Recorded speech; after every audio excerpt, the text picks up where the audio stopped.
against us. And lead us not into temptation, but deliver us from evil. For thine is the kingdom, power, and the glory, forever and ever. Amen. Honorable members, pray be seated.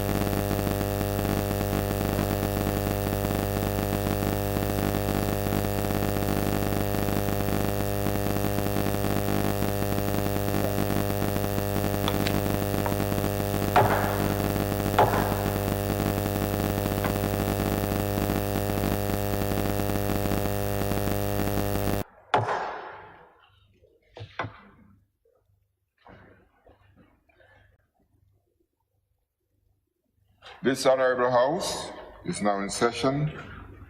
Honorable members, we have met today as a special sitting of the House of Representatives.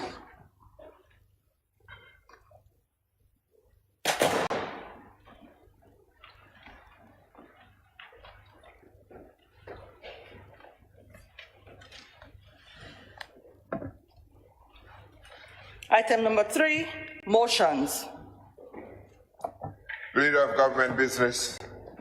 Thank you, Mr. Speaker. Mr. Speaker, I beg to move the following resolution. Resolution for the purposes of Section 107, subsection 2 of the Representation of the People Act, Cap 286A, which reads, whereas it is provided by Section 107, subsection 1 of the Representation of the People Act, Cap 286A, hereinafter referred to as the Act, that the Governor General may make regulations generally for giving effect to the provisions of the Act. The whereas Section 107, subsection 1C provides that the Governor General may make regulations prescribing the symbols to be used on every ballot paper and the mode of allocation of such symbols to candidates. Whereas Section 107, subsection 2 provides that regulations made under the Act is subject to affirmative resolution. And whereas regulations have been made to insert a new symbol to be used on ballot papers under the Representation of the People Election Symbols Regulations, Cap 286A. And whereas it is now expedient that the Representation of the People's Election Symbols Amendment Number 2 Regulations 2022, attached hereto as a schedule, be approved by the House of Representatives. Now therefore be it resolved that pursuant to Section 107, subsection 2 of the Act, the Representation of the People Election Symbols Amendment Number 2 Regulations 2022 be now approved. Honorable members, the question proposed is that pursuant to Section 107(2) of the Act, the Representation of the People's Election Symbol Amendment Number 2 Regulation 2022 be now approved. Leader of Government Business. Thank you, Mr. Speaker.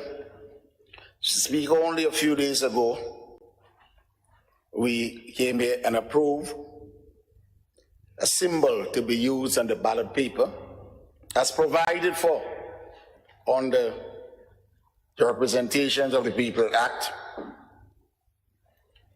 Now we are here, Mr. Speaker,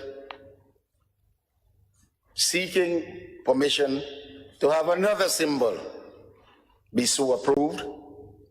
And as required by the law, the Governor General has submitted this in accordance with the Act for approval by Parliament. In this case, Mr. Speaker, the symbol is a smiling sun, and it's represented by a smile. We know the emotive symbols that's used in social media, and with all the radiation going away from that particular smile. And we know the symbols must not be close to each other. So the fact that it has been approved by the Governor General to be submitted to the House and later to the Senate, that there is no similar symbols. Because someone could complain and say, this symbol is similar to mine.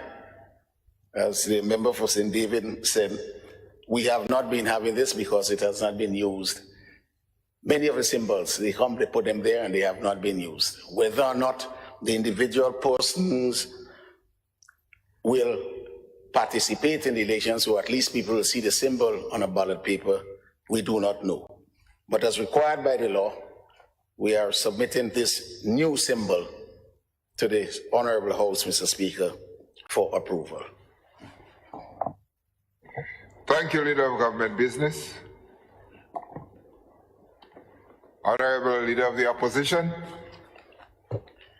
Thank you, Mr. Speaker. Mr. Speaker,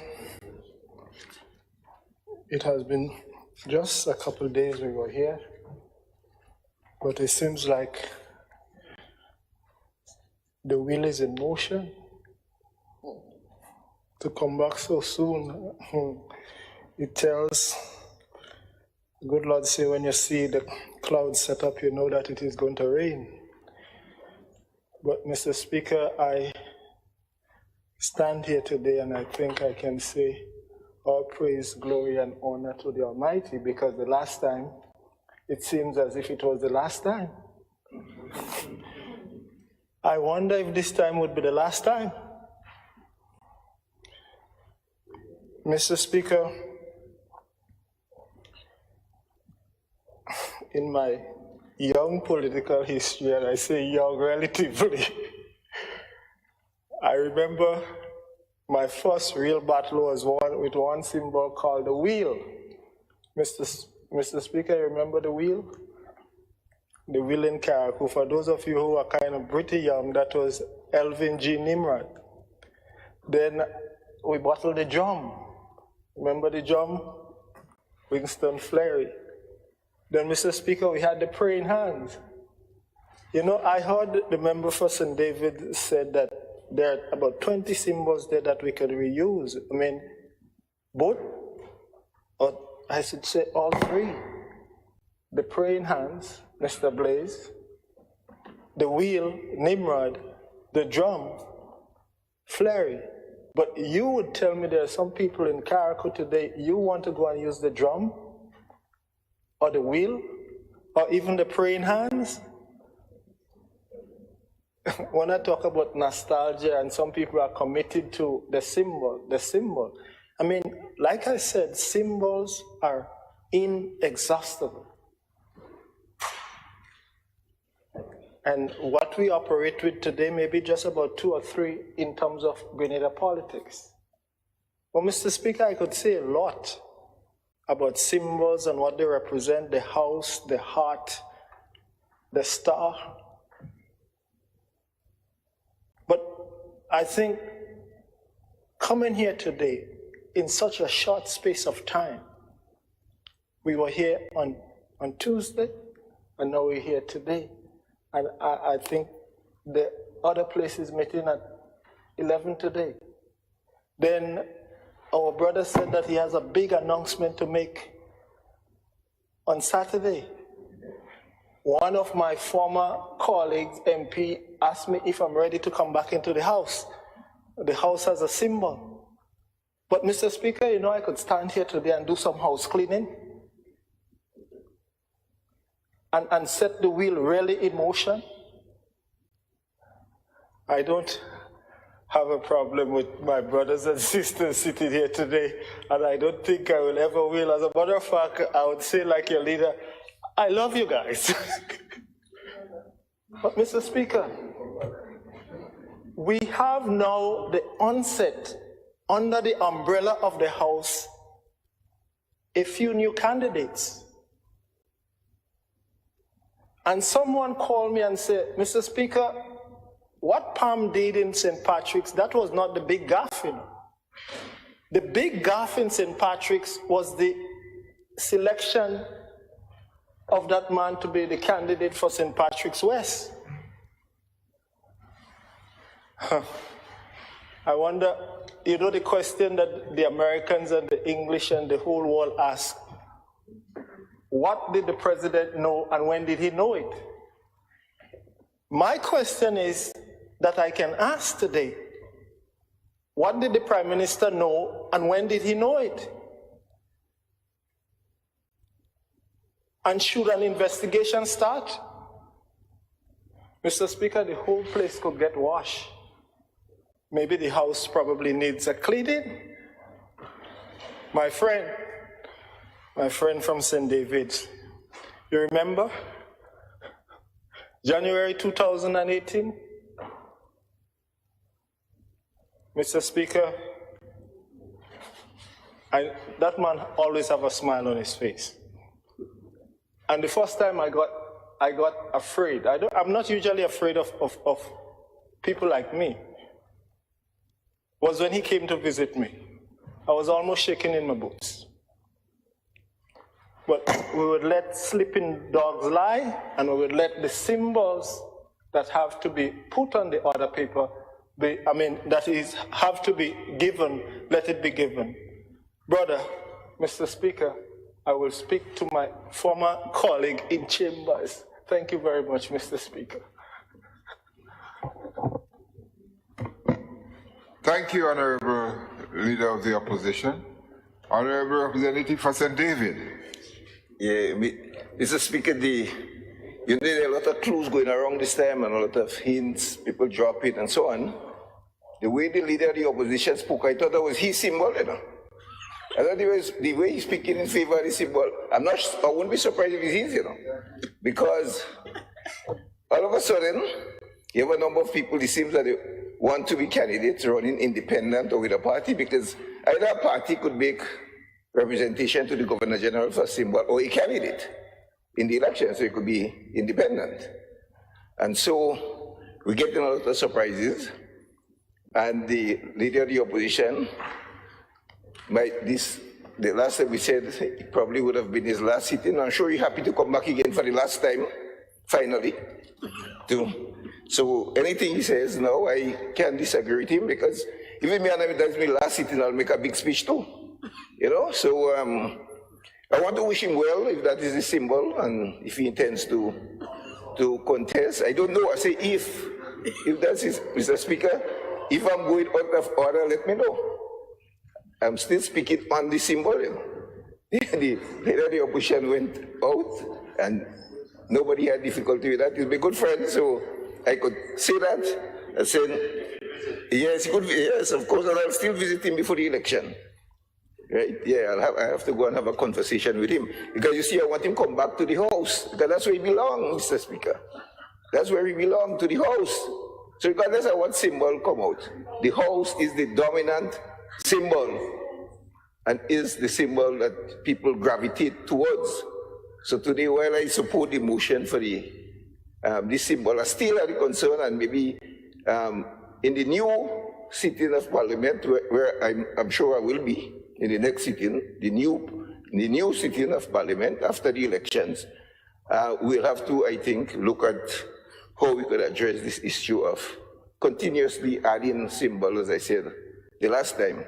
But I look forward to who will be whoever is this symbol, the smiling sun, you say, Mr. Speaker, Leader Government Business, you say, smiling sun. Yeah, well, an interesting symbol. Yeah, the smiling sun. So it's easy in Grenada, as I said, to contest for election. You apply, you get a symbol, you go and you pay $300 and you're a candidate, and that's it. So I wish my friend all the best, and I wish him well. Thank you, Mr. Speaker. Thank you, Honorable Representative for St. David. Take it back to you.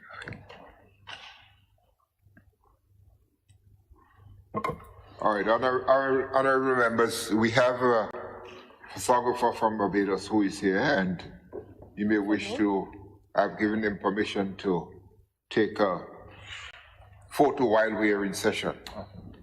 So if you see that happening, don't be too worried about it. Honorable Representative for St. Andrew Northeast, Southeast, sorry. Thank you, Mr. Speaker. Mr. Speaker, I'm not going to join the exchange as it relates to our dear brother, but I know his heart has always been, with this team here, and he would always be welcome. Mr. Speaker, I looked at the list. How much is it? About 30 now? Yeah, and it actually reminded me, sometime in 1999, somewhere thereabout, I actually monitored the elections in Nigeria. There were 34 political parties. And I remember the ballot paper was this long, no exaggeration. And they were all active political parties. When I look at the number of symbols we have here, I say to myself, are we all really serious? And so, as the member for St. David's would have indicated, do we keep coming every time to be adding to that list? Is it going to be 100? What is it going to get to eventually?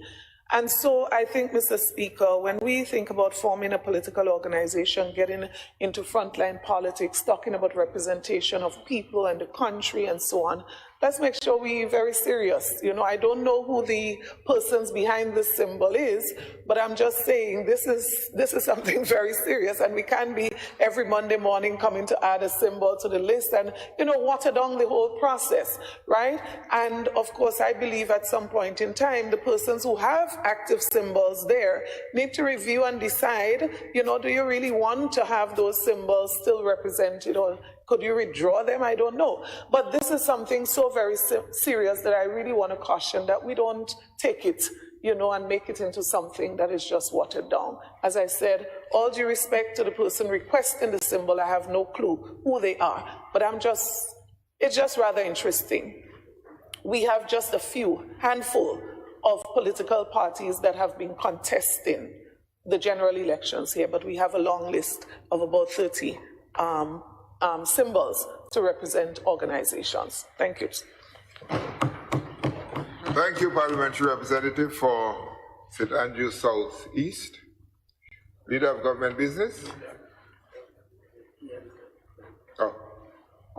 Honorable Representative for St. John? Thank you, Mr. Speaker. Yes, I rise to support the symbol, and I might have a little different view because time changes, people evolve. I know that a stone wheel at one time was what was there before. Right now you have metal wheels and all shapes. So again, society as society changes, different symbols means different things.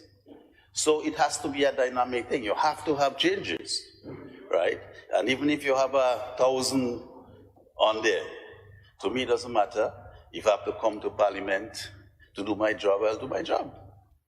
So I have no problems with people taking symbols, because maybe during my lifetime I might see other members here having their own symbols too, or wanting their own symbol. So I think it's a good thing. It's give freedom for people to express their views or have something to express their ideology that they want to support. So I give this full support, Mr. Speaker. Thank you. Thank you, Parliamentary Representative for St. John. Leader of Government Business. Thank you, Mr. Speaker. Apparently, there is something that my colleague here can confirm, which the rest of us can't. The member for St. David always makes some very pointed comments. It never crossed my mind that the smiling sun could be an individual symbol for the present leader of the opposition. But I know that we're all close, so I thought perhaps he would have told me. So I will be very surprised if it is such but we cannot rule out anything, Mr. Speaker. I'll ask him privately after the session is over. But all the comments made, Mr. Speaker, have their merits, but we will move along the line. I'm sure that one day this House will move to amend these Representations of the People Act in accordance with our sister member here, Honorable Eminent Pierre. As he said, maybe we will clean it. If it's there for 20 years, maybe the amendment might say if it's there for 20 years, then you clean it. You get off the list. So I think this will help. It will follow the pattern by the member for St. John. It will help the nostalgic relationship that the leader of the opposition is hinting at, and at the same time, the member for St. David and St. Andrew Southeast will have the input also taken care of. But I do agree that this thing is mounting and mounting, and at what time we said 30. I remember seeing something published in the Gazette, it more looked like 60 to me. They gave all the things that were there. And yes, we'll have to do some cleaning, Mr. Speaker. So I commend this motion to the Honorable House so that we continue in the democratic strain, and anyone who so wishes can pass at this point in time, can come with a symbol, Mr. Speaker. At the next topic on the agenda, well, maybe I'll make some clear remarks as to why we are here, so quickly, and whether we'll be here again. Maybe the Prime Minister has a way of letting them think one, and then they see the action is in the other boat. So whatever it be, it be.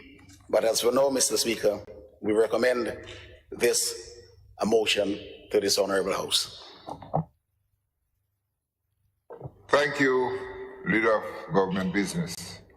Honorable members, the question is that pursuant to Section 107(2) of the Act, the Representation of the People's Election Symbol Amendment Number 2, Regulation 2022 be now approved.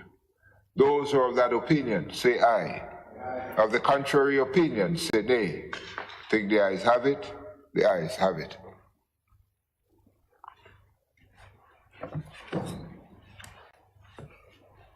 Item number 4, bills. The Leader of Government Business. Thank you, Mr. Speaker. I beg to introduce for first reading the bill for an act shortly entitled Mutual Exchange of Information on Taxation Matters Amendment Bill 2022. A bill to amend the Mutual Exchange of Information on Taxation Matters Act Cap 202D to strengthen Grenada's regulatory framework for the automatic exchange of information by removing deficiencies identified during the peer review process, shortly entitled Mutual Exchange of Information on Taxation Matters Amendment Bill 2022. Leader of Government Business. Thank you, Mr. Speaker. I beg to move that the relevant standing orders of the House be suspended in order to take the bill through all its stages at this sitting. Honorable members, the question is that the regular standing orders of the House be suspended to enable the bill to be taken through all its stages at this sitting. Those who are of that opinion say aye. Aye. Of the contrary opinion say nay. I think the ayes have it. The ayes have it. Leader of Government Business. Thank you, Mr. Speaker. I beg to move the second reading of the bill. Honorable members, the question proposed is that the bill, the Mutual Exchange of Information on Taxation Matters Amendment Bill 2022, be read a second time. Leader of Government Business. Mr. Speaker, I will commence by addressing again why we were here so soon. This bill, Mr. Speaker, should have been on the order paper. And we should have debated and approved the bill on Tuesday last when we met. Mr. Speaker, I wish to remind us of a bill which came here earlier. It is around that same time that this bill should have been passed, and this could be some 2 or 3 months ago. And I want to remind the nation that this was the bill that barred and banned bearer shares. This is also as a result of the examination by the World Body on AML and anti-money laundering and countering terrorism financing. It was in the same report, and it gave us a certain time to operate. That report indicated, Mr. Speaker, that we were stronger on external matters. In other words, if anyone tries money laundering from abroad to bring in the money or to export it for use abroad, we're very good there. But internally, there were some weaknesses that we should correct.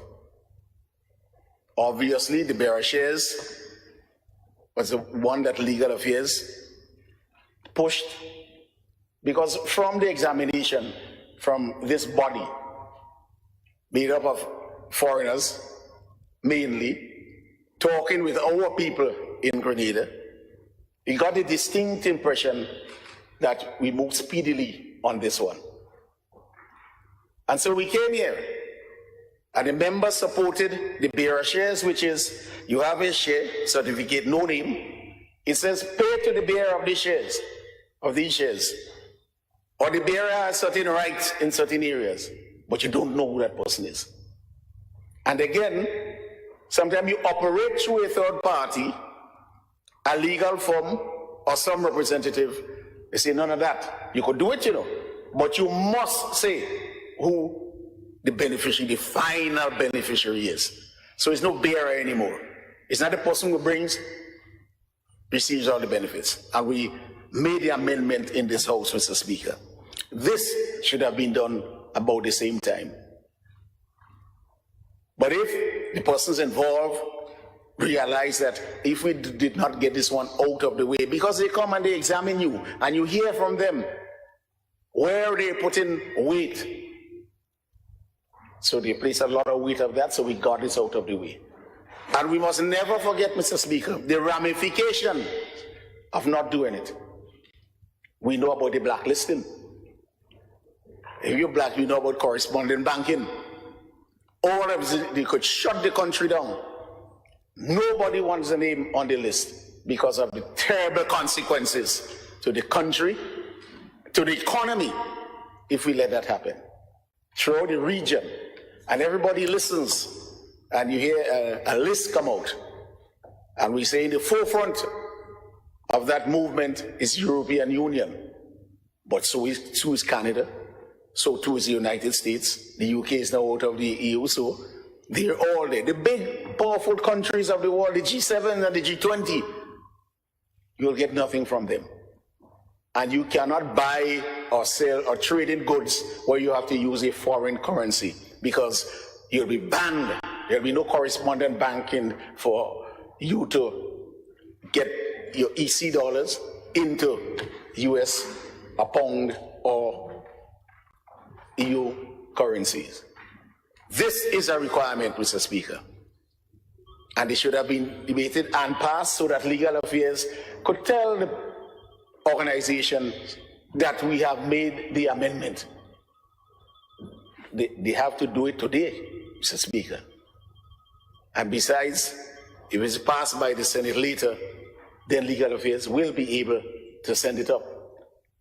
And Legal Affairs will tell us whether or not they have to rush for a gazette today, this very afternoon. The Attorney General and the Permanent Secretary in the Ministry of Finance, they are Grenada's, part of Grenada's team, right? They were evaluated, Grenada was evaluated through them. So they have a fairly good idea, and they have all the deadlines. So when the member indicated that, we were here last week, yes, it should have been on the other paper. So in that context, we will take the blame. but we have moved speedily to meet the deadline. And any right-thinking person, Mr. Speaker, will support the move. What they will not support is the fact that because we did not get it on the other paper, we did not use the necessary mechanism to have it corrected. And lo and behold, Grenada is on the blacklist. And already, the correspondent banking is something high up on the list of priorities, not only for the region, but for the entire world. And if any one of us in the region loses the corresponding banking relationship, then we're in serious trouble. So we believe that the other place would gladly support it and pass it. Yes, they may blame and say, well, you should have done it last week as usual. Fine. But I don't think anyone in their right mind will not support the passage of this bill, Mr. Speaker. The areas, the last one, Mr. Speaker, as the bearer shares, this one in particular, as you'll see, Mr. Speaker, it removes a section, repeal and replace 5B2, which as exists says, if a person enters into any arrangement or engages in any practice of which one of the main purposes can reasonably be considered to be to avoid an obligation imposed under this act or regulations made thereunder, the person shall be subject to the obligation as if the person had not entered into the arrangement or engaged in the practice. So you'll note this is being repealed and it is replaced by 2B1, a person who makes it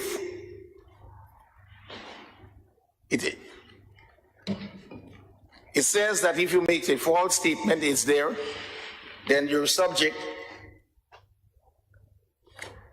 to the act itself. A person who makes a false statement or omission in respect of himself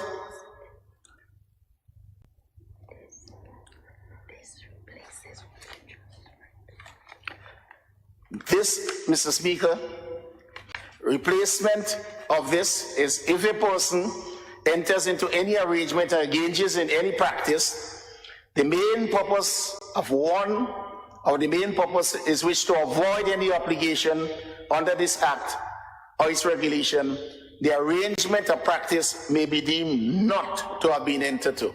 So what existed there is you hold the person liable if they did something wrong. They enter into arrangement to avoid certain obligations. So right, you say, therefore, I will penalize you. What they're saying now, forget about going to penalize and all the arrangement and so forth. Just deem the thing never happened. So the person could do all they wish. You don't even have to prosecute them. Any bank in the world will therefore say this never happened, and so out it goes. So they made it stiffer for the person trying. You could try it, you know, but you could pay your money and do all this sort of business. It will deem that it has never happened. And Mr. Speaker, they've inserted a paragraph. If you make a false statement, well, you're penalized. So you're saying, well, I can't use anybody to do it, so let me just make a false statement. Well, you can't go that route, because if you make that false statement, you will be penalized. And Mr. Speaker, they're substituting a new paragraph, setting out the conditions under which a reporting financial institution may appoint a third party as its agent to carry out the duties and obligations imposed by the regulations. So what they have found is that people use a third party. So if you use a third party to do something, you bear the burden. If it's done correctly, fine. If it's done incorrectly, don't ask me to go after the third party. it is you and you alone that we're coming after.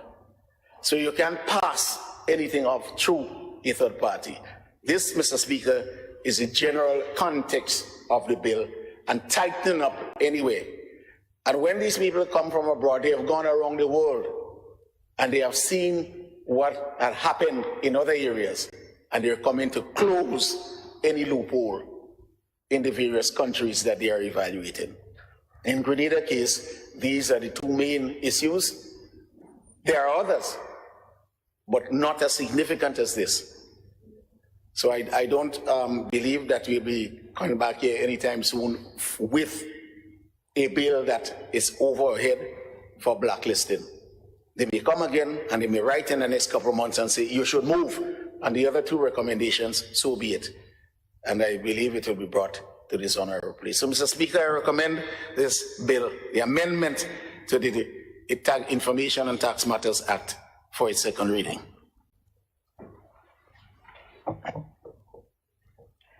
Honorable Representative for St. Patrick West. Thank you, Mr. Speaker. Mr. Speaker, I rise to give my support to the bill as presented by the Leader of Government Business, but not without making some observations to build on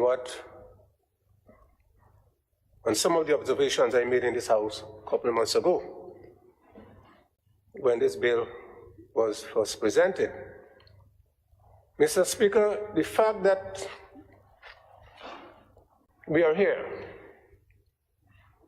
on such short notice to deal with these amendments,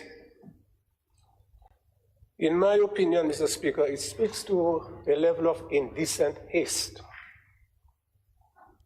on the part of small developing economies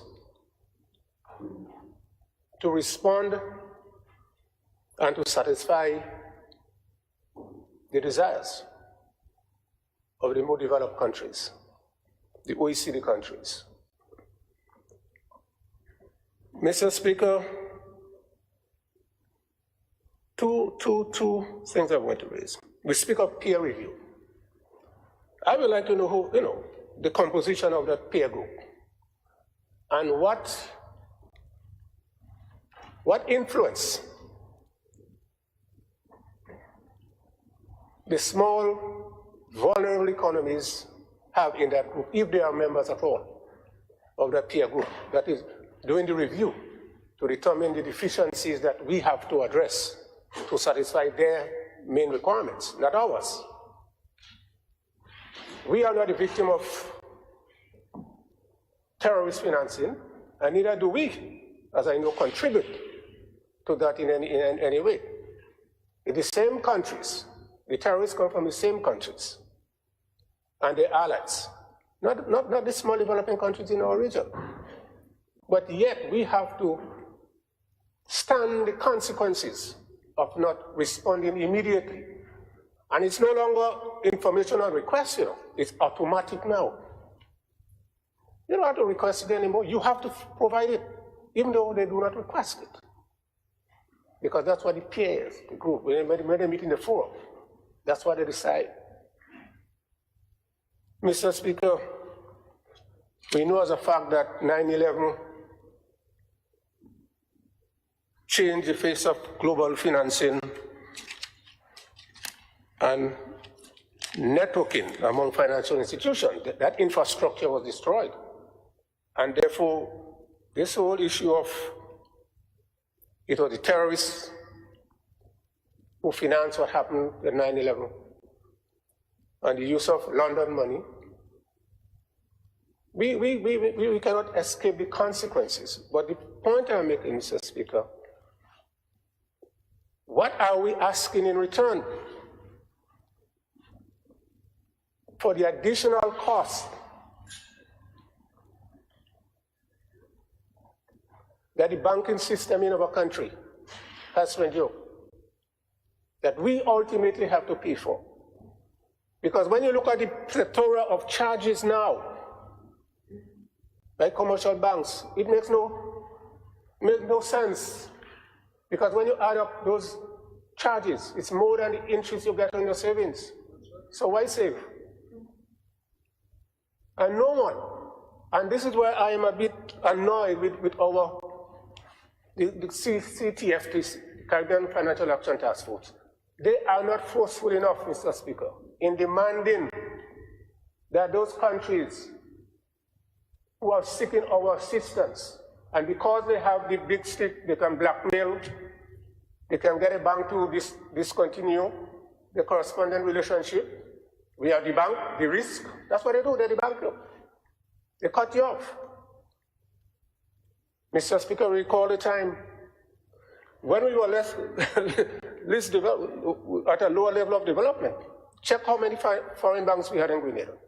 We had the Barclays, the CIBC, the Royal Bank, the Nova Scotia. The cooperative bank was what we used to call the penny bank. Now the cooperative bank is number one, even to the extent that they could take over a foreign bank. You know why? Because our region is no longer seen as an area of interest. The additional cost them, it doesn't worth it. They can go to other countries, but the volume of trade is many times bigger than what is operating here, so they'll sell off. But by so doing, the risk of the banking, and even the risk and the loss of correspondent banks could become even greater. So, Mr. Speaker, as I said, I am not against those measures, because that's, that in terms of the whole global financial architecture, we have to ensure that, things go right. But it is too lopsided. And our regional leaders are not vocal enough in bringing to the attention of those countries the consequences to us of those measures that we have to put in place. And let us not believe that they will end there. This is not the end of the intervention. We have seen the disappearance of offshore banking in our region. They are coming next to the CBI. This might be my last statement in this House, but I'll tell you, Mr. Speaker, it will come. We'll come back. This House will have to deliberate, because they will destroy that CBI program, Mr. Speaker. And I'm sending out a warning. Countries that rely heavily on CBI funding for the development programs in the future, they have to think twice. They'll have to think again. It will not be a major factor in financing of development projects in our region, because they will go after it and ensure that they put an end to that program. So, Mr. Speaker, I am saying that we have to become more articulate. We have to demand more for our region. We can fight them in terms of their strength, but I believe we could have a more active voice. When was the last time we asked for any assistance from those countries?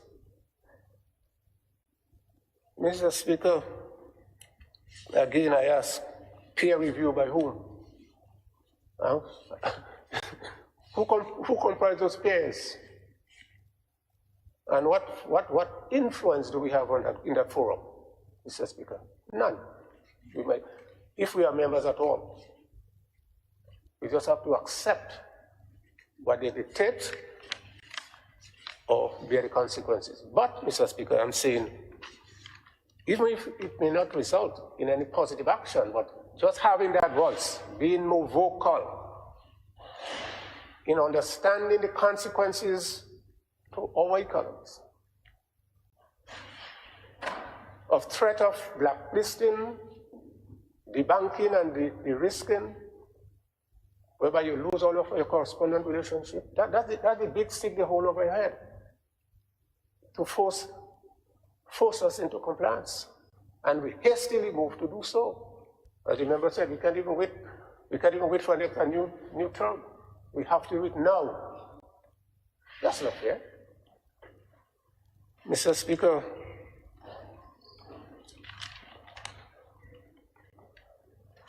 Again, let me just conclude, making that clarion call. We have to let our voices be heard. And demanding more, demanding assistance. Our financial institutions, nobody will want to bank, nobody will want to go to save money anymore. They might go to credit unions, but credit unions don't have that kind of corresponding relationship out there. So what do we do? Mr. Speaker, I'm asking the leader of government business to explain to us more that peer review, who comprise it, and what say do we have in the review? Because it seems as though, well, we all agree, sit down and agree that these are measures we must take immediately. It might be okay globally, but look at the implications for our own domestic financial institutions. But even more ominous, Mr. Speaker, first, and quite immediate, the possibility of losing your correspondence relationship with a bank out there because our foreign banks, they keep diminishing. While we say our economies are growing, and finance being the lifeblood of an economy, but what we see, more money will be stashed under the mattress than going to the bank. For what? So when you do that, aren't you contracting our economy? Because if your veins and arteries are clogged, the blood can flow. So when we clog up the banking system, how do we expect to have expanded trade and development? Mr. Speaker, I think we need to do more than what we are doing now. Although I support this bill. Thank you, Mr. Speaker. Thank you, Honorable Representative for St. Patrick West. Thank you. Honorable Representative for St. David. Thank you very much, Mr. Speaker.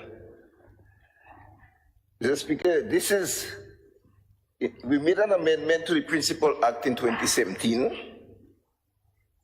And then we come here now, we make it another amendment because a peer review was done and you said that Grenada did not have the necessary legislative framework to implement the legislation.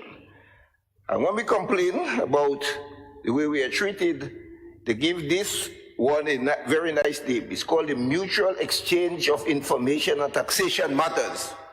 So it gives the impression that you do it mutually. Both sides, we can request from the other side, the big developed countries, taxation information, our citizens, and they can request from ours, so they say it's a mutual exchange. But we know that we hardly have any citizens investing in the OECD countries. Their citizens come here, and they come up with the term of harmful taxation policies. So, Speaker, the question, harmful to whom? They are saying that a lot of the money from the economy is leaving their shores and come to ours. And they say that we cannot protect, we do not have legislation in place to protect it, so they call it harmful taxation. It's harmful to the economy. Every time we come up with a new financial model, we had offshore financial services, we had to close it down to be independent, you know. They said it must be independent. You must grow your economy using your own domestic resources. We have the offshore financial services, offshore banking. They said, no, you are too small to control this large firms, they say. So you have to be transparent. And for them, transparent means we must provide them with all the information, every name, the account information of everything of their citizens that come into our country. Of course, if in their country they have a taxation policy that says you will pay 30% on interest earned in the bank, well, if you have money, you don't want to pay 30% on the interest. So if we offer 5% and you want to move your money, they must make the amendment to the law. You have a policy that is pushing people away from you to look to other jurisdiction because you want to invest where you get the biggest return. That is how it's risk and return, you know. You invest in and you want your return. But every time they pass a piece of law, they look to the legislation And as the member for St. Patrick said, they call it nice name now, the peer review. Two sides meeting to review it. But after the review, it had a recommendation. Grenada should amend its domestic legislation framework to ensure that the responsibility to fulfill the due diligence and reporting obligations remains with the reporting financial institution, even if service providers are used. So they say Grenada should amend this domestic law that is not sufficient. Well, I agree that if you use a third party to do your reporting and do your diligence, the financial institution will be held responsible. I agree that. The financial institution cannot just hire a third party to provide, do the report, do all the due diligence, and if anything go wrong, the financial institution don't want to turn and say, well, it's the third party that do. They say, no, not the third party that has the obligation. You have the obligation as the financial institutions. So they are recommending that our weak legislation be changed to impose anything. That's one of the recommendations. I'll just read two. The second one, it says, Grenada should amend its domestic legislative framework to include rules to prevent financial institution persons and intermediaries from adopting practices intended to circumvent the reporting due diligence process. So you say, Grenada does not have a legislative framework in place to enforce the requirements in a manner that is consistent with the CRS, that is the Mutual Exchange of Information. So we passed the Principal Act, they look at it and said, well, your legislation is still weak. You need to strengthen it. And I wouldn't be surprised, as a member from St. Patrick said, that's not the end, I wouldn't be surprised next year they come back and say, put this in place. And to follow up on the point that the member for St. Patrick's West was making about our voice, and he knows that very well too, we have to go as a block. CARICOM or ACP, I went to an ACP meeting on this taxation and blacklisting Africa, Caribbean, and the Pacific countries, putting them on blacklist. I said, listen, we need to speak as an ACP group. Grenada alone, pressure Grenada, little Grenada could put on this. We have to come together as CARICOM, speaking with one voice, and then ACP that we belong to speak out on these matters, unless we do that. I want to have said, when at that meeting with the ACP, every year at the United Nations, these same countries who put us on blacklist, they come for our support, In fact, the candidates, they put up candidates. Why are we supporting them? This is our opportunity to say, we will not support your candidate because you did not take any action to prevent us from being on a blacklist.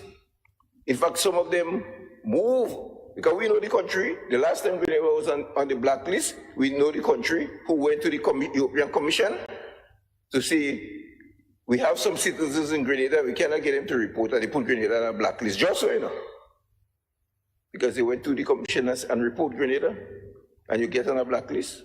Or they put you on a grey list, we move from black to grey. They like lists, They always making lists, Mr. Speaker. To put pressure on small island who are trying different financial and development models to come up. And let me just say, as the member for St. Patrick West raised the issue of CBI, and maybe I will forward you a resolution went to the European Union Parliament with concerning the CBI. They said no new member of the European Union could have a CBI program. And for third countries, by 2025, only 3 more years or less than 3 years, we have, by 2025, they will review each one of us program. And you know what they will do? They can't stop you from having it. There is you are in the domestic legislation as a sovereign state. They say, what do they do? Remove the visa-free entry. Well, if they remove the visa-free entry, what is the value of your passport?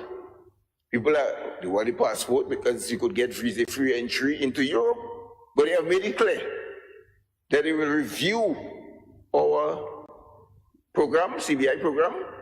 So we have to work aggressively with the 2 years that we have left. Otherwise it'll crash. And you have some countries in CARICOM that use CBI money for recurrent expenditure, well, that's the worst way to go. So if it crashes, what happens?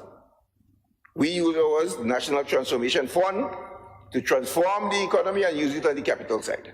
But it's a threat to all of us because we have large projects here who are depending on the CBI sales to build a hotel. So by 2025, you did not complete your hotel going forward, and you cannot get the CBI investment, then you will not be in a position to continue your development. So we have to come together as a group of all the countries, and in CARICOM you have some that do not have the program, some have it, but we have to work together with one voice to say, this is a model, it's an investment model that helping poor developing countries like ours to build, we have to be independent, to grow our economy, and therefore we have to spend time to lobbying these people, at least if we get an extension beyond 2025, or they will come with a suite of legislation and say, you must pass all this in your thing. We want the name of every investor, every CBI investor. We want to know the name, the nationality, the amount of money invest. And unless you do that, then you cannot enjoy the visa-free access to Europe. So we as small island developing states are always under pressure from the more developed country. And instead of assisting us to grow and develop the economy so that we become less dependent on them, these models that we have come up with are always under attack. And so I join with the member for St. Patrick's West in saying that I have some concerns, but I understand the nature as the leader of government business explained. He clearly understand how the world operate, how financial institutions function, the role of the OECD and the other big institutions. However, we have to do what we have to do in order to stay in this race together. So, Mr. Speaker, while I support it, I think I need to point out these concerns that we have, but I think I support the amendment to this legislation.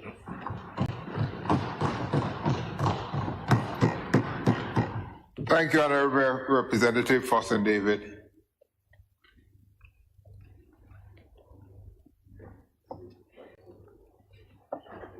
Leader of Government Business. Thank you, Mr. Speaker. Mr. Speaker, I commend my colleagues here for their contribution. And this is not new, Mr. Speaker. Remember my prayer?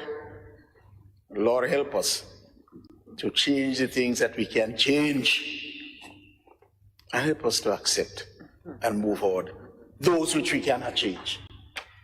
Because, Mr. Speaker, I have repeatedly said that while a tiny country as Grenada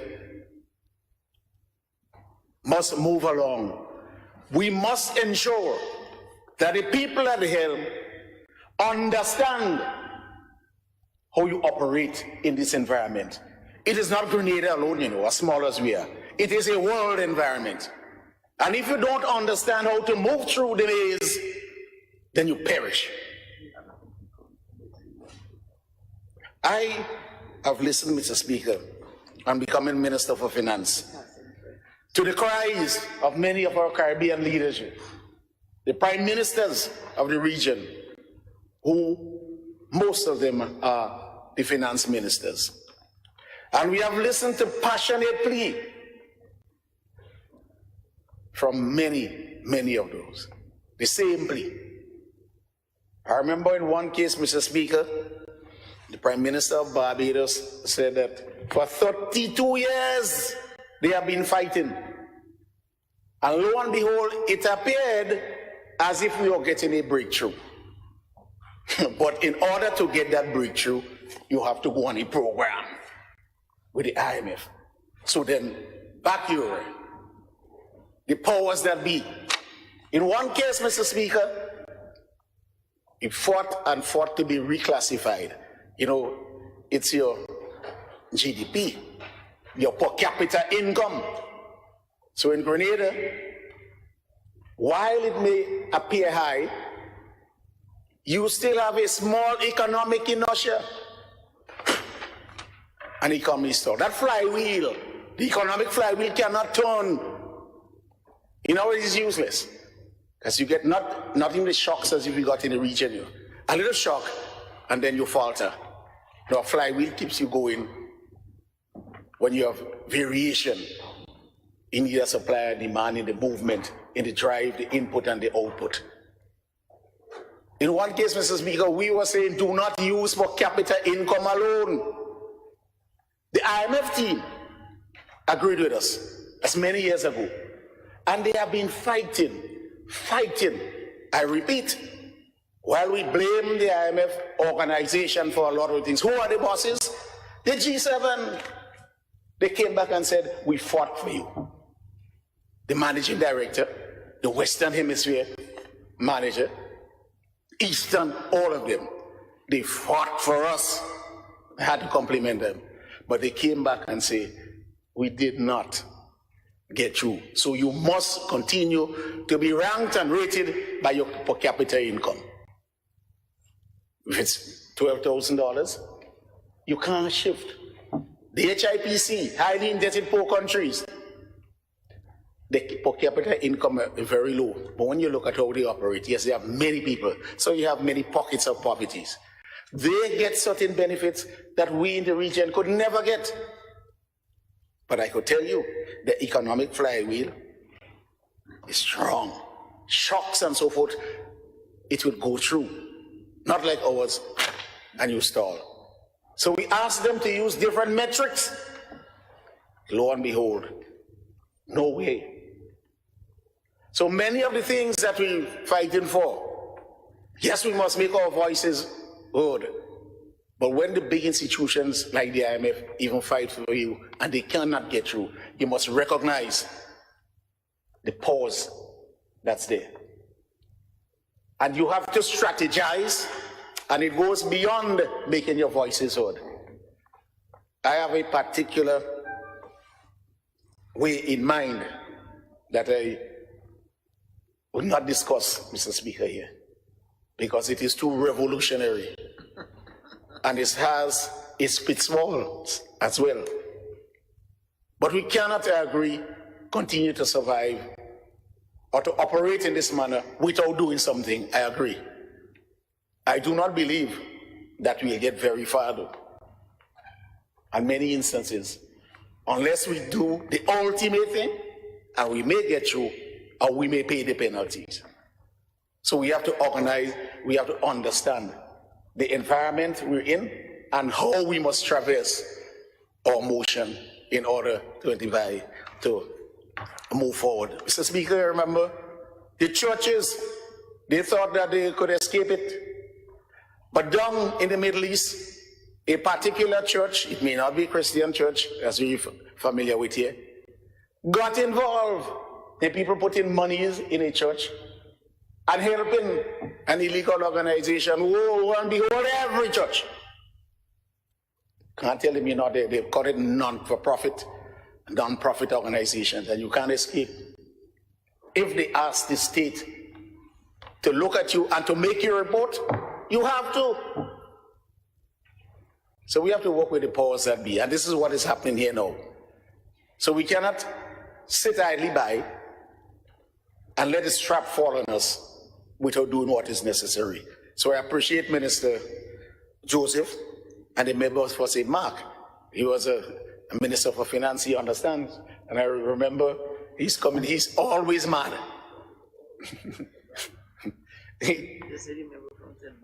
Oh, sorry, the member for St. Patrick West, sorry.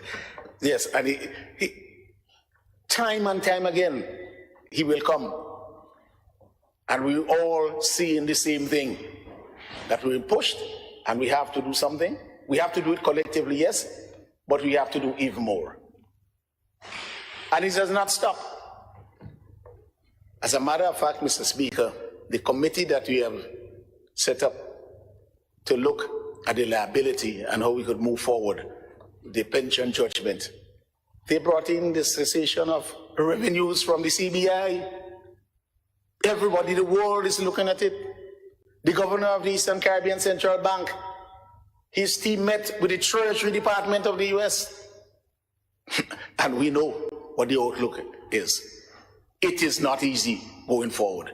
And if we continue to stifle us here and to stifle us there, we will need astute leadership, Mr. Speaker, for our small countries, not only in this region, astute leadership to traverse that maze, Mr. Speaker. Because while we stay outside and we say, oh, it can be done easily,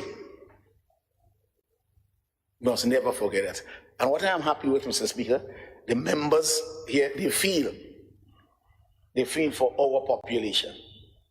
And I do not see anyone of us here, whether we in office or outside office, that will stop providing necessary and support to whichever government, Mr. Speaker. Because we understand. And there are those who don't. And those who do not have a clue. But it is our duty and our responsibility to safeguard Grenada and the people. And the networking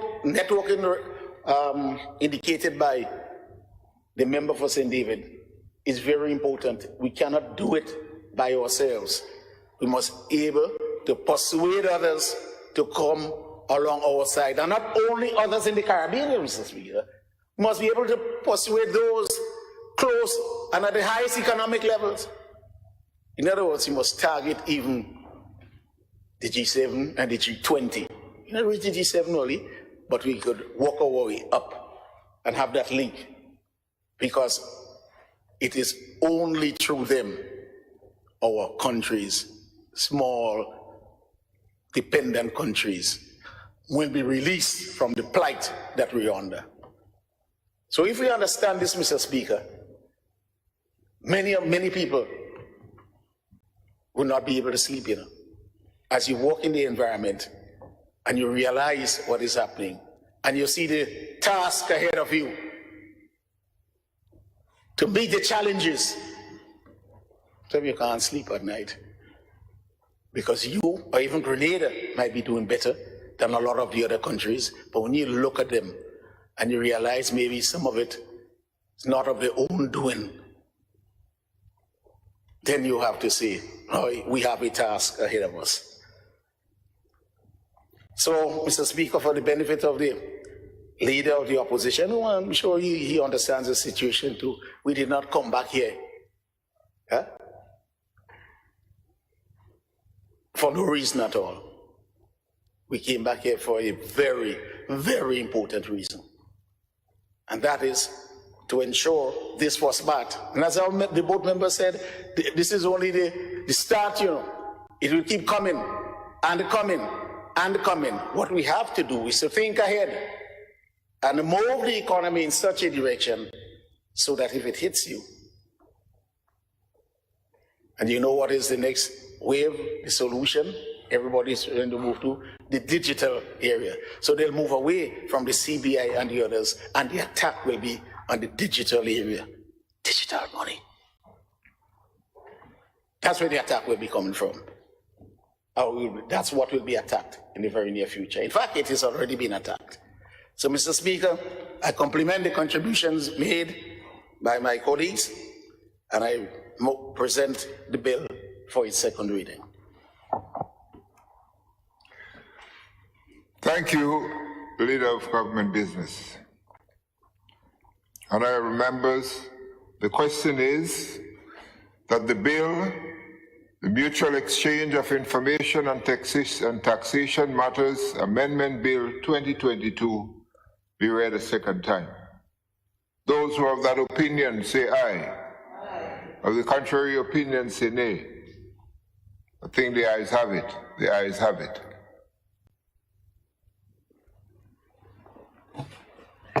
A bill for an act shortly entitled Mutual Exchange of Information on Taxation Matters Amendment Bill 2022. Leader of Government Business. Thank you, Mr. Speaker. I beg to move that the House resolves the 7th Committee of the whole House to consider the bill clause by clause. Honorable members, the question is that this Honorable House resolves itself into a committee of the whole House to consider the bill clause by clause. Those who are of that opinion say aye. Of the contrary opinion say nay. I think the ayes have it. The ayes have it.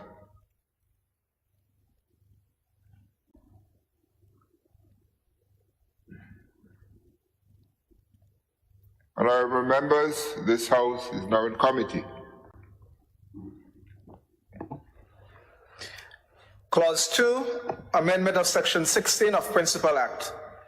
Honorable members, the question is that Clause 2, amendment of Section 16 of Principal Act, forms part of the bill. Those who have that opinion say aye. Of the contrary opinion say nay. I think the ayes have it. The ayes have it. Clause 3, amendment of Section 21 of Principal Act. And I remember the question is that Clause 3, amendment of Section 21 of Principal Act, forms part of the bill. Those who are of that opinion say aye. Of the contrary opinion say nay. I think the ayes have it. The ayes have it. Clause 1, short title. And I remember Clause 1, short title, forms part of the bill. Those of that opinion say aye. Of the contrary opinion say nay. I think the ayes have it. The ayes have it.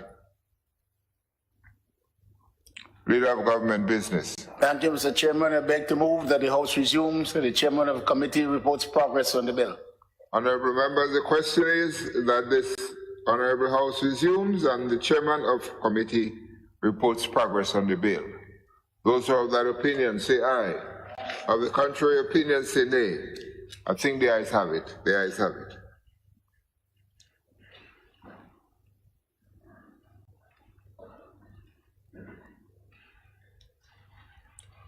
Honorable members, this Honorable House resumes. I have to report that the bill was considered by a committee of the whole House and passed without amendments.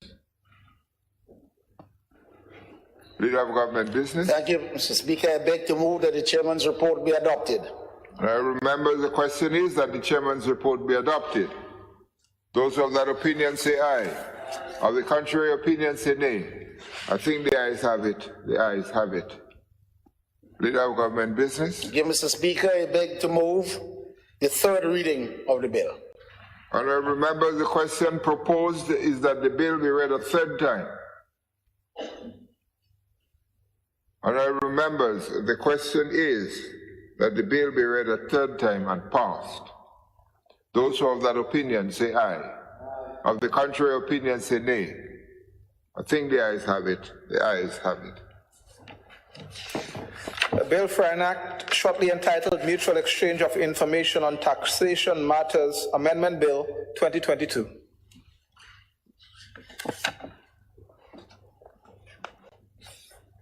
Item number 5, request for leave to move the adjournment of the House on matters of urgent public importance. Leader of Government Business. Thank you, Mr. Speaker. I beg to move the adjournment of this Honorable House sine die. Honorable members, the question proposed is that this Honorable House adjourn. Honorable Representative for St. Mark. Thank you, Mr. Speaker. Mr. Speaker, with your permission, I would like to speak on the adjournment of this meeting, on the proposed adjournment, on a matter that is of great concern to me. I did not plan to do it, but as I sat here, it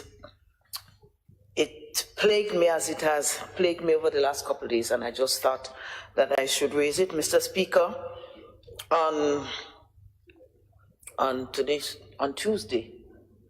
Wednesday, I had the opportunity to join the member for St. John at a public meeting in Mongrambi.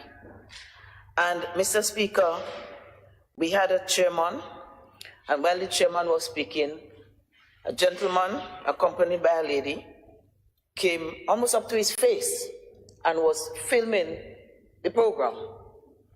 And the gentleman was asked several times, you know, distance yourself, give him a chance.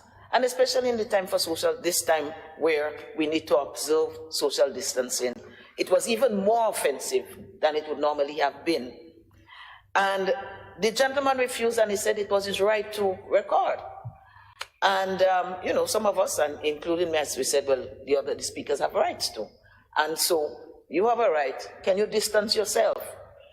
But the gentleman persisted, and Mr. Speaker, it could have ended up in something very ugly. And I thank God for the restraint exercised by some of the persons in the meeting. There was a policeman present in plain clothes, and he approached and he tried to prevent him and said, well, you know, take your distance. And he continued. Mr. Speaker, it is no secret that one of our greatest strengths is the peace and stability in this country, and that we have seen over the years, and the restraint that our people have exercised, and the general friendliness. And it came out, whatever the intention was, I cannot say, of the gentleman, it came out extremely hostile. It seemed to be intimidating.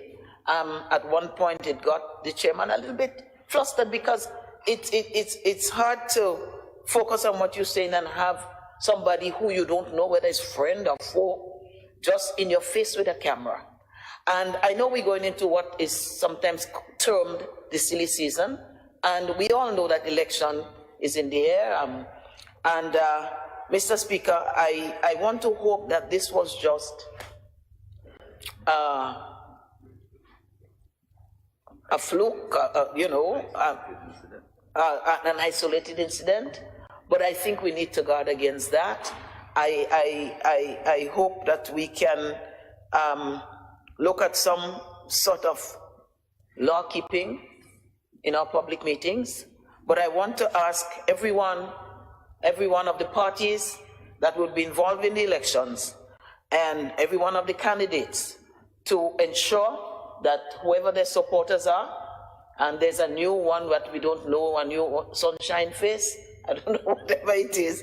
But no, we owe it to this nation that whatever we do, whether it's elections or not, to maintain the peace and the stability, and to exercise respect for each other. And the member for St. John reminded me here that a similar incident happened in Clocher. So it seemed to be trending, and before it goes too far, I want to urge that all of us instruct our supporters or whatever to keep the peace in this beautiful island of ours. I thank you, Mr. Speaker. Thank you, Honorable Representative for St. Mark. I must urge us and beg us, please, to respect each other. The entire nation, we have to respect each other. We are seeing the trending of everybody pushing something in the face to either get what TikTok, to whatever name they call them. And we are borrowing from other territories, other countries, some of their behaviors and think that that is okay. But I think as Grenadians, we have to remember that respect for self and respect for neighbor is of critical importance. I don't think it is a very cute thing to run up in somebody's face all the time with something to take other pictures. If I don't want my picture taken out, you can take it out, but take it out from a distance. You don't have to come up and jam up in my face. I don't like people to come pushing in my face. And especially in a time when I think I want you to keep your distance away from me. So we just have to urge that we be respectful to each other. And please, if you want to take a picture at a distance, but don't spoil my fun. You can have your fun, but don't try to take away my fun from me. You know? It is unfortunate that we have come to that stage. And anyhow, let's hope that good sense will prevail. Because we come into what? How you call this season? The silly season? The silly season. I don't know why they call it so. I don't find it so silly. Honorable members, Honorable Leader of the Opposition. Thank you, Mr. Speaker. Mr. Speaker, a lot was said here today, a lot to digest. And it seems like my sister says the silly season, sometimes I say the crazy season too. Mr. Speaker, when I came to this honorable house a few years ago, I believe I started, and you can recall, with Psalms chapter 1. Blessed is the man that walketh not in the counsel of the ungodly, nor standeth in the way of sinners, nor sitteth in the seat of the scornful. But his delight is in the law of the Lord, and in his law does he meditate day and night. And he shall be like a tree planted by the rivers of water that bringeth forth his fruits in his season. Whatsoever he doeth shall prosper. The ungodly are not so, but like a chaff which the wind driveth away. Therefore the ungodly shall not stand in the judgment, nor sinners in the congregation of the righteous. For the Lord knoweth the way of the ungodly. Maybe, Mr. Speaker, in conclusion, I can speak to Solomon. In Ecclesiastes 12:13, the wise man says, let us hear the conclusion of the whole matter. Fear God and keep his commandment, for God shall bring every work into judgment with every secret thing, whether it be good or whether it be evil. That was Solomon's conclusion. Mr. Speaker, you know, I have been involved in the political discourse of Grenada for a very long time. Maybe from since 1984, 85 with Mr. Blaze. And sometimes I have discourse and I see people here probably sometimes get upset with what I say and how I say it and when I say it. The good lady said that I'm always welcome in the house and there is room for me in the house and the house. And I say that we have to have it clean in the house. Mr. Speaker, you know, when I was cleaning house, some of my colleagues here today were still babies. When it was difficult to be NNP, I was in the house. And the difficulty I'm talking really, Mr. Speaker, between 1989 to 1995. My travel with NNP, it was not because it was popular to do so, but at the time, especially in Carriacou and Petit Martinique, it was the most difficult thing to do. Sometimes I tell people when I was stumping for NNP, my good friend from St. George Southeast, he was the manager of Grenlec at the time. But Mr. Speaker, you can speak to NNP, and for the crazy season or silly season that we talk about, I had my fair share. Carriacou in 95, St. George's Northeast in 2013 and 2018. Mr. Speaker, but with all this said, I must look back at the people of Carriacou and Petit Martinique, the people of St. George Northeast, who gave me their overwhelming support during those years, because it was not always easy. And I always said that I have developed relationships that are almost like family now. So I have a lot of family. I have a lot of family in Carriacou and Petit Martinique. Yes, that is where my development was. But when I came to St. George's Northeast, Mr. Speaker, I was accepted into the fold of the family of St. George's Northeast. So the people of St. George Northeast, I can never maybe spend my last days here or even in this parliament at this time without expressing the gratitude for the overwhelming support. I mean, sometimes just a telephone call they would make just to see how I'm doing. And you know, Mr. Speaker, I say to God be the glory, that when I say that I can walk in St. George's Northeast with my head up and no one would point fingers at me, because I asked the Lord to He that is able to keep me from falling. All praise, glory, and honor to the Almighty God. He has kept me thus far, and I know with assurance that He will keep on keeping me, and He will keep on keeping St. George's Northeast. So again, if it's my last word here, I would say, to God be the glory. Great things He has done. Thank you, Mr. Speaker. Thank you, Honorable Leader of the Opposition. Honorable Representative for St. Patrick West. Thank you again, Mr. Speaker.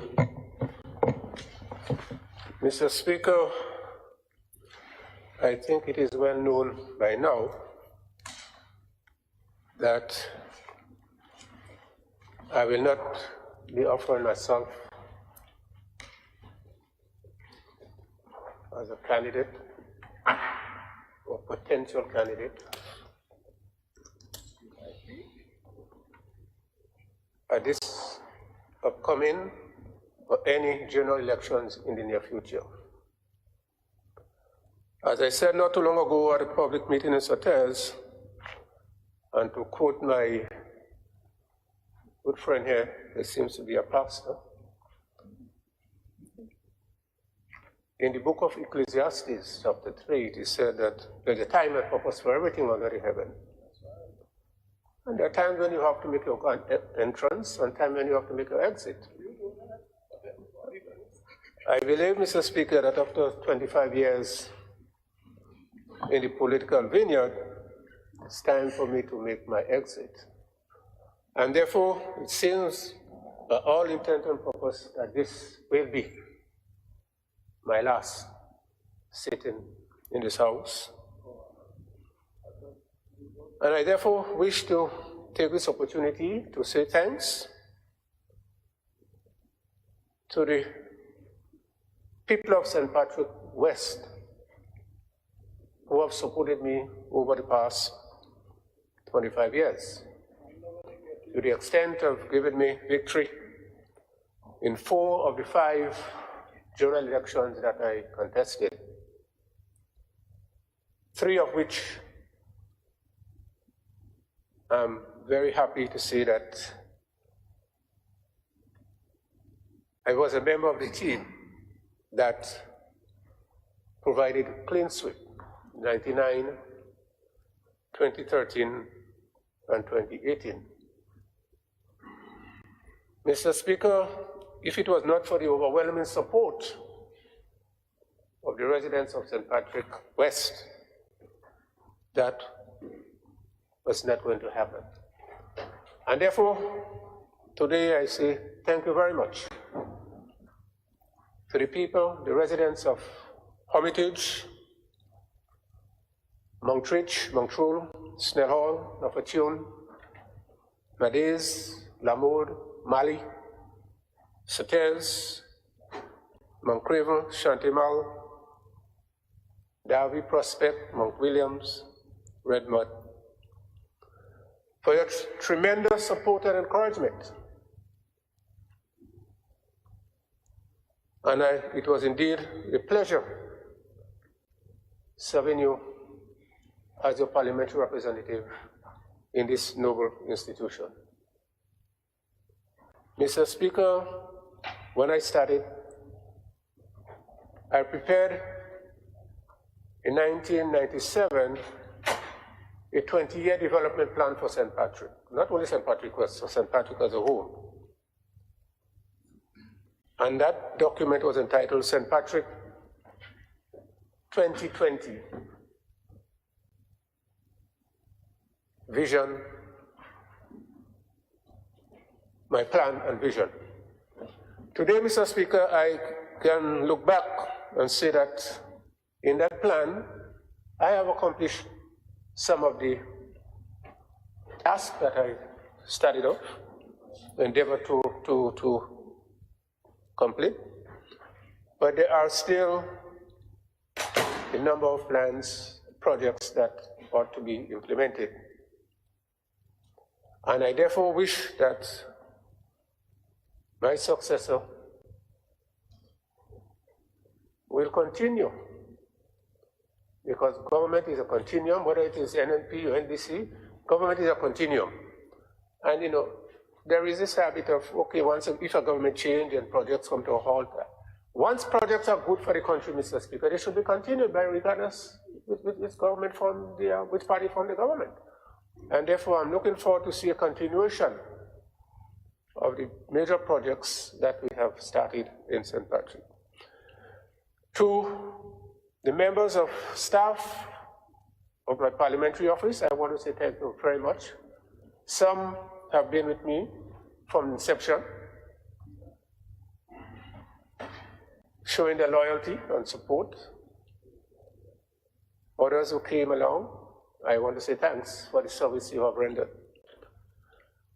Also, Mr. Speaker, I want to say thank you very much to you for your tremendous support and your guidance. I always look upon you, being your deputy, for that guidance. I admire the way you presided over the proceedings of this House. I've learned a lot from you, and I want to say thank you and your staff. My good friend, Mr. Andrew, I think he was part of the staff of the Ministry of Education when I was minister. I want to thank you very much for the Clerk of Parliament now and the good work you are doing. And also my colleague parliamentarians who have struggled in the vineyard with me. And I want to point out in particular, Mr. Speaker, those with whom I started off with in 1999. The Honorable Gregory Bowen and Sister Clarice Modeste. And together with the leader of our party, I want to say that we comprise the quartet who have achieved the triplet. You know, three times. And therefore I want again to thank the political leader, Dr. Kit Mitchell, for being part of his great team, both in the political arena as well as in the government, as a minister of government. And to all my other colleagues here, Brother Dabrio, my good friend from St. David, my fellow economist, and I really appreciate your presentation this morning. The young and upcoming stalwart from St. Andrew Northeast, my sister from St. Patrick East, my dear friend, Sister Emlyn, and Mr. Speaker, something a lot of people won't know. And it might just indicate my age or how old I am or how young Sister Emlyn is. Because I taught her mother in secondary school. It sounds strange, but that is true. And my very dear friend, Sister Delma, I will miss your joyful disposition, that energy that you bring to the proceedings. My dear Kakugawi friend from Keriku, and those who are not present, I say thank you very much. And for those who will be going on, continuing, I want to say Godspeed. I wish you all the best. And remember, put on the armor of God in this fight that we'll be fighting. Thank you very much.